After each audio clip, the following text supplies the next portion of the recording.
Hi guys, today we're going to talk about the Twitter voicemail conspiracy theory that went viral. Okay, let's begin. So the Twitter user Strayed Away posted this. I really need y'all to listen to this voicemail I just got. I'm deactivating my cell phone service. Then they posted a video of a voicemail they just got, and it was very creepy.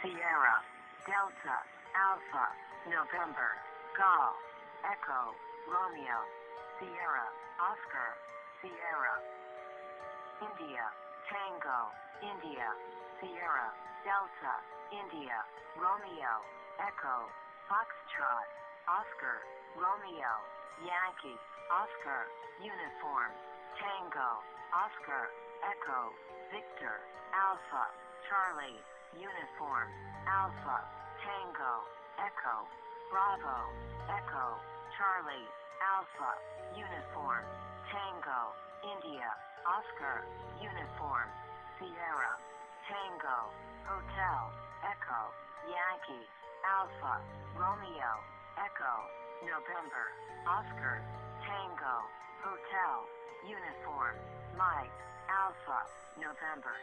042933964230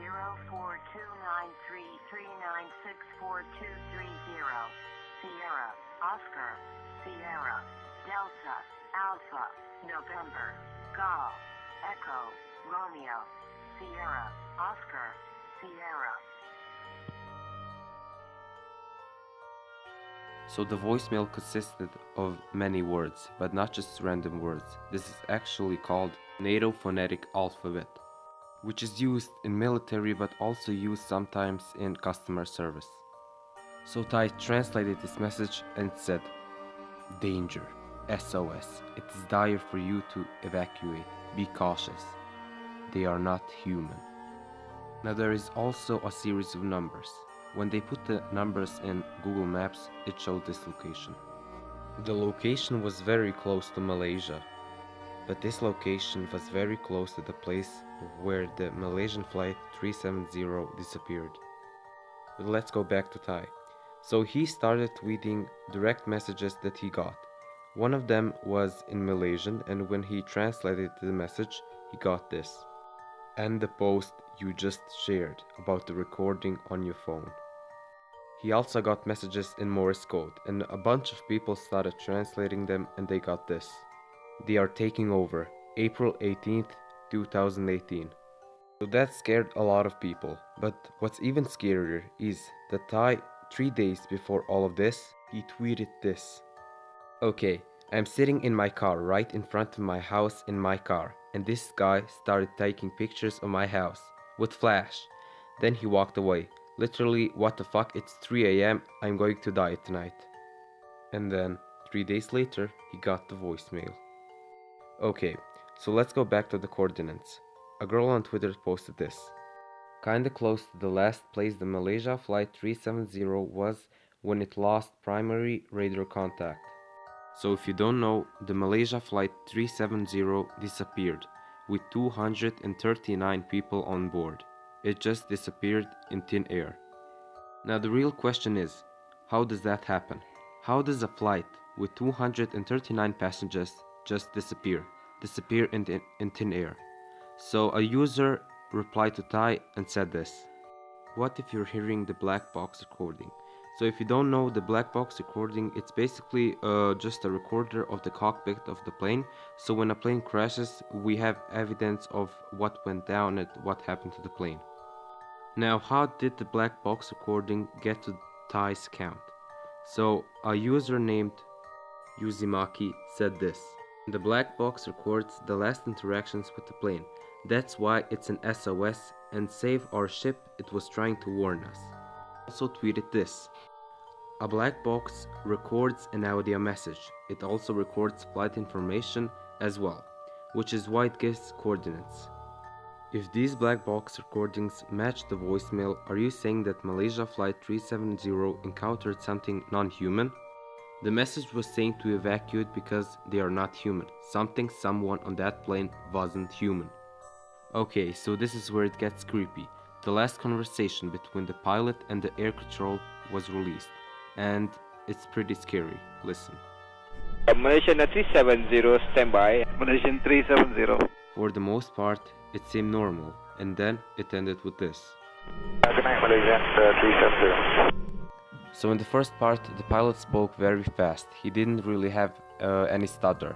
But in the last part, it was like something was watching over his shoulder. And also, you can hear a voice. It's very quiet, but you can hear a scream. Malaysian 370. Malaysian 370. One of the theories is that the plane was hijacked by someone or something, and it went to the cockpit of the plane, so that's why the pilot was acting strange, and maybe the door was open again, so it scared the passengers, and that's why you hear a slight scream or a voice. Breaking news tonight, a Malaysia Airlines flight with 239 people on board, including 4 Americans, has gone missing. So everything was starting to unravel. The dots were connecting and we had a story. But then everything went wrong. So first, the account of Ty or Straight Away got deleted. Then people started noticing that the picture of Ty's account was actually from another account named Homicide. Then Aaron said this: "Can we all just agree that this isn't true? I regret ever saying this. It was literally the most far-fetched conspiracy theory and I wouldn't even believe it. Never thought it would be hyped up so much. Can everyone just relax now?" But then Ty said that it really is true and it really had happened, that he really did receive the voicemail. So the next clip is Shane Dawson interviewing Ty via Skype, and all the credits go to him. Okay, I'm in front of my Skype and I have Ty's, or whoever he is, Skype name, and I'm about to call. Let's see who this is.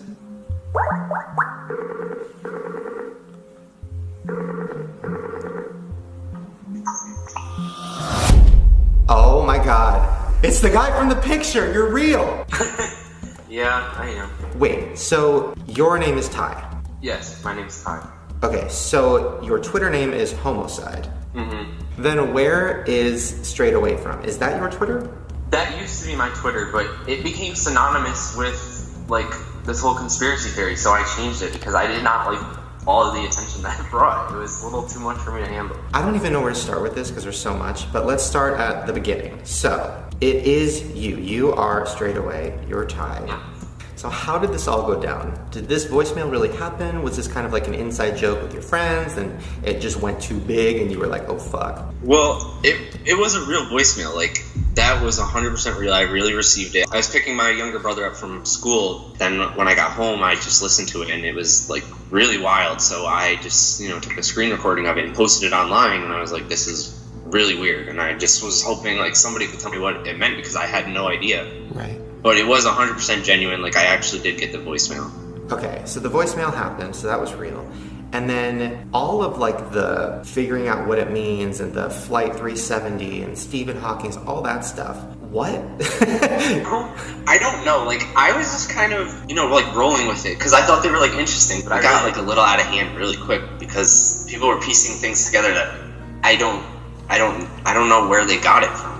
Wait a minute. That makes everything even creepier because I thought you were going to say like, oh yeah, me and my friends like conspiracies and we made this one and we all kind of coordinated it and stuff. Yeah, I don't even like believe in like many conspiracies like at all. And now you're living one. Now you're in one. Yeah, I was like, I don't want to be a part of like some weird creepypasta type thing, and then it like turned into that. Well, you said people were outside of your house taking pictures, right? Was that real? Did that happen? Yeah, no, that really did happen. Somebody had like walked up to like the front of my house, and I didn't think anything of it. I just thought it was weird as hell because like I don't know why somebody would be walking up to my house at 3 a.m. What about the DMs? You said you were getting DMs with like numbers and like code and other languages. Was that all real? Yeah, that was all real too. And that being said, I don't think any of the direct messages that I was receiving on Twitter were anything credible. I think it was just people, kind of jumping onto it because like a lot of the accounts that were messaging me were like just created and stuff, and like they were using like poor grammar in the languages that they were messaging me in. Right. So I think people were just, jumping onto it and using Google Translate to like, try and scare me. Well, the actual voicemail itself, like that could have been created by somebody as like a prank or something, and they could have planned out this whole thing and kind of used you as the way to get it out there. Yeah, and that's the thing is I don't think it was anybody that was close to me, because the people that I would think would, play a prank on me, they would have told me by now, especially with all the attention that it created. Did you have a Twitter following before this happened? Yeah, I had a few thousand followers before this. So do you think that somebody might have found your account or been following you and said, oh, I want to do this conspiracy about this voicemail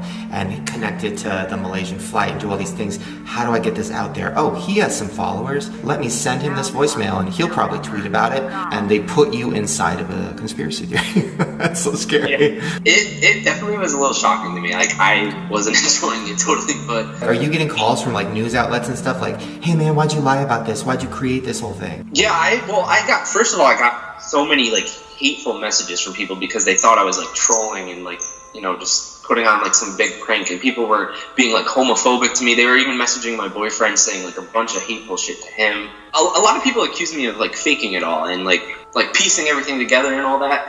And I mean, like, it really does look like that. Like, it really looks like it was something very elaborate and thought out and everything.